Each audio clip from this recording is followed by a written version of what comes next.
Welcome back, everyone. I hope you're doing well. Today's lecture examines how to keep a social movement alive and how social movements are different from interest groups that we think of every day in Washington, D.C. Social movements tend to be broader, and they often do give rise to political interest groups or organizations based in Washington or our state capitals, but they tend to be more flexible as well. Interest groups tend to be quite often stable once they are established, where social movements are more intangible or difficult to identify sometimes. So we're going to talk about this difference in more detail, but then we will also talk about two key strategies that various interest groups or social movements use to influence politics in the United States, and how those strategies can sometimes confuse elected leaders. In other words, particular interest groups try to imitate using the other strategy when in fact they do not have public support. If this seems a bit unclear, it will unfold in steps along the way. Let us first consider something that is not typically considered an interest group. This is a social movement. Social movements are often larger than individual groups. They represent coalitions of groups, organizations, and people with a common goal and who seek changing politics or policies via grassroots activity. So these groups are much bigger than these movements are much bigger than individual groups like the NRA, NAACP, or Sierra Club and ACLU. Many of those organizations as interest groups came about because of a broad social movement. Prominent examples of social movements in American history are listed at the bottom of the slide, including abolitionism, women's suffrage, prohibition, the civil rights movement, the Tea Party movement, and today, more recently, the Black Lives Matter movement as well. Interest groups, in contrast, tend to be formal organizations. They may have members or not. They may be incorporated or not, but there's some sort of network of people who have positions or who work together in order to achieve a policy change. Social movements are much broader than that and include multiple networks of people working across multiple organizations or groups. Social movements typically arise among people who feel excluded from mainstream politics. As we will learn later in this video, typical group strategies like lobbying or giving campaign donations tend to work only to the extent that you know someone on the inside who is receptive towards your interest group's cause. However, social movements tend to arise because there is not an interest group there to represent it with lobbyists in Congress or a state legislature. And perhaps as a result of that, social movements tend to represent more liberal or left-wing causes as well. Not always. There are Christian conservative or Tea Party groups, for example, in American history. But typically, because the traditional insider tactics in American politics, like lobbying, do not represent these groups, it is those who want change that mobilize within the social movement. Often a social movement will mobilize because policy is not moving or changing in a particular direction. And the policy may not be moving or changing because members of the legislature or Congress are not receptive to the social movement's goals. And so the movement can gain traction the longer the policy does not change. Now, just as with interest groups, social movements do suffer from a problem of collective action. Recall from an earlier lecture on interest groups that in order to keep an interest group alive that advocates for a public good, you have to persuade people somehow to contribute to lobbying for that effort. I use the example of clean air as a public good, for example. But what exactly does that mean? How do you persuade people to contribute towards your group or your social movement? Social movements often give rise to political interest groups, and both those interest groups and the movement, the broader movements, have to maintain themselves. They have to maintain interest in the movement or the group by other people. In other words, both social movements and groups are subject to the free rider problem, that various people who might benefit from the different laws that social movements or groups may gain don't have a strong incentive to donate towards the lobbying effort.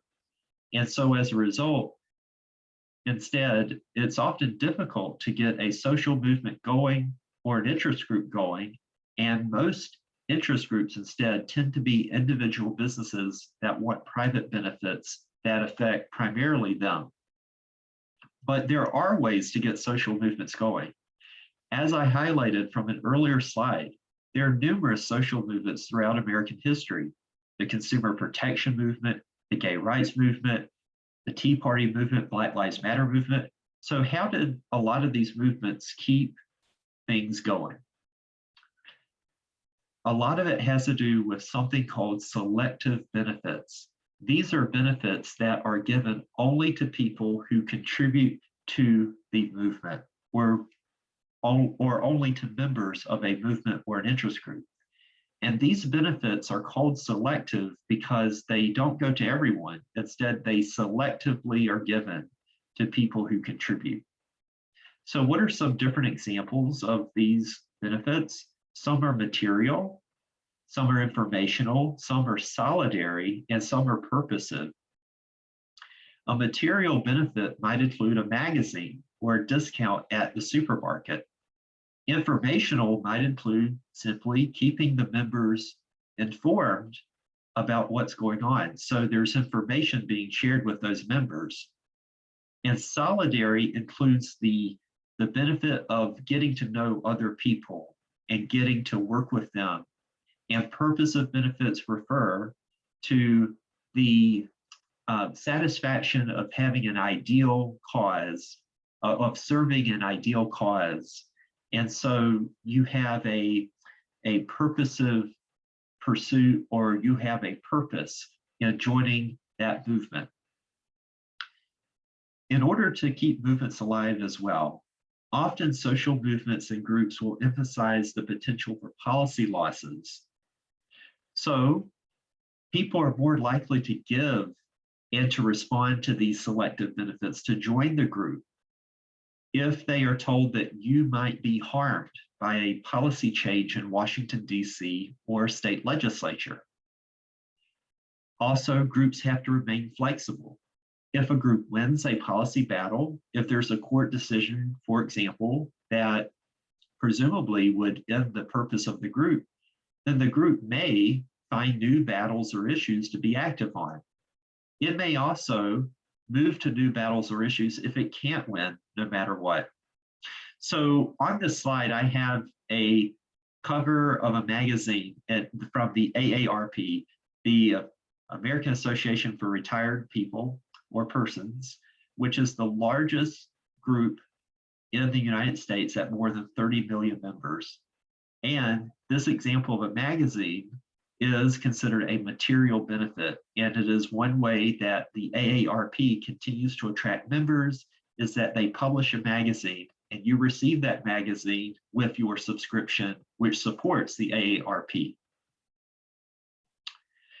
And so this is also part of this idea of a group cultivating some sort of side gig or hustle, like selling magazines or offering discounts. These are primarily material benefits, which are selective in nature.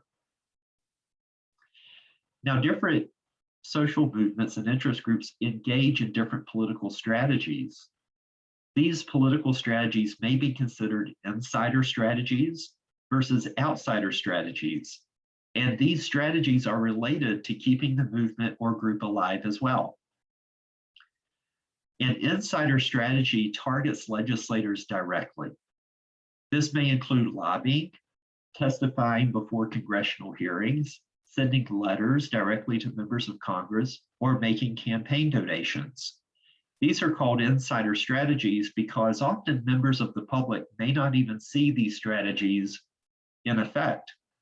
However, outsider strategies do not target members of Congress directly, but instead they mobilize the public or members of the public to target or solicit lawmakers. So this may include organizing protests, advertising, filing lawsuits, or conducting a letter writing campaign, or getting many members of your group to call a member of Congress and tell them to support or not support a bill. So insider strategies target legislators directly. Outsider strategies rely on members of the public to solicit their members of Congress. Now, the different kinds of interest groups and social movements tend to use these strategies differently. Businesses and professional associations will use insider strategies more often because they don't really have members, that is, members of the public who will rally and participate in politics for their benefit. So imagine Ford Motor Company trying to sponsor a protest.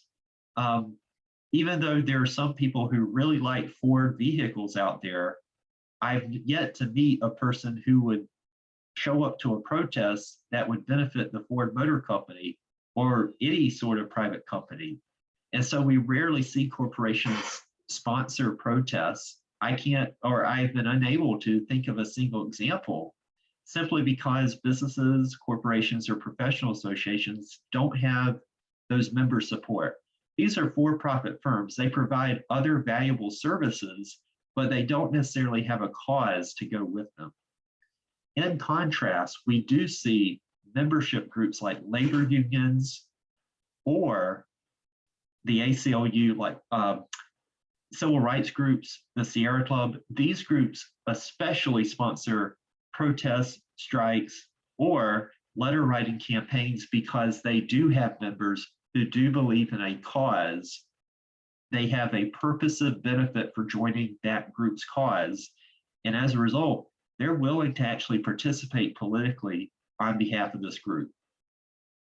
And so different kinds of organizations tend to use different kinds of strategies. Your traditional interest groups, businesses tend to rely on insider strategies, whereas your more membership-based groups and social movements will use these outsider strategies. The part where it can get confusing for elected lawmakers, however, is that sometimes it's difficult to know the difference between grassroots, true grassroots movements, and something called astroturfing. Outsider techniques are often referred to as grassroots lobbying because they have support from members of the public. Many of us have heard of this term of grassroots action before. However, there can be an imitation grassroots as well, known as astroturfing. Recall that astroturfing is a type, or astroturf is a type of fake grass that you might find in various sports arenas around the world.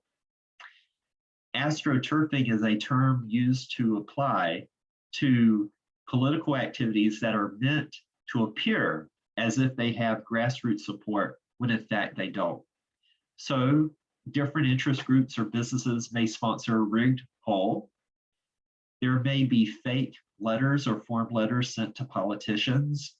People may purchase fake Twitter followers, for example. There may be groups created with deceptive names, such as People for Personal Freedom or something, but in fact it is an industry-backed group. These are all forms of astroturfing or political activities intended to cause legislators or members of Congress to think there's public support when in fact there is little or no public support.